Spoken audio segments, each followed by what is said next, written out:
Definitely.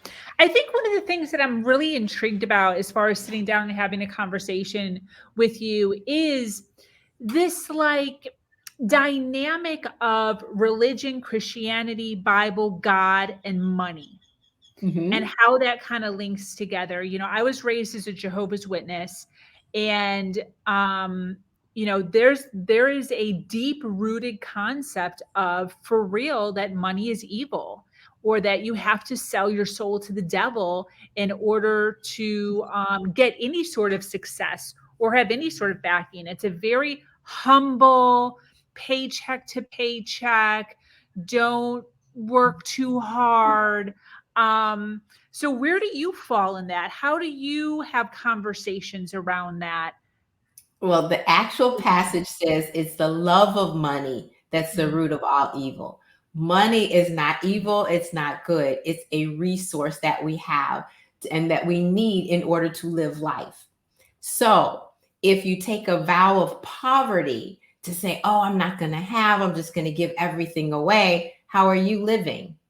And so the whole point is we're supposed to live an abundant life. Jesus came and he said, he died for us to live this abundant life, not when we get to heaven, but while we're here on this earth.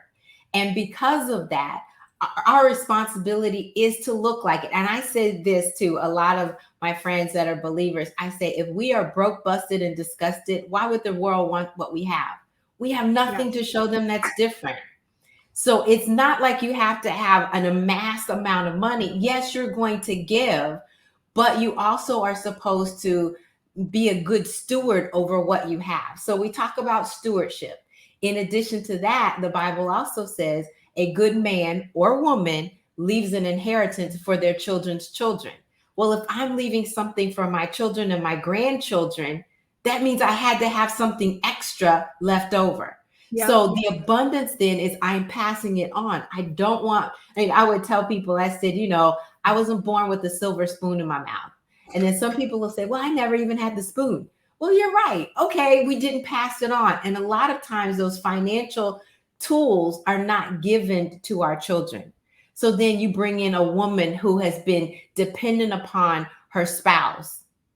She's at a loss because Yes. she didn't get the tools from her family, and now she didn't get the tools from the spouse, and she goes into this place, and that's why 90% are in poverty when they go through it, because they don't know what to ask for. Yeah. Sometimes it's the emotional side of saying, hey, I want the marital home. Well, if you can't afford it, you say, no, you need to buy me out. I now have some money and I can use that to go buy something that is more reasonable that I can handle.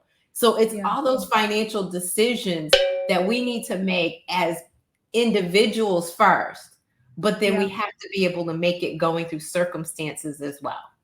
Yeah. I love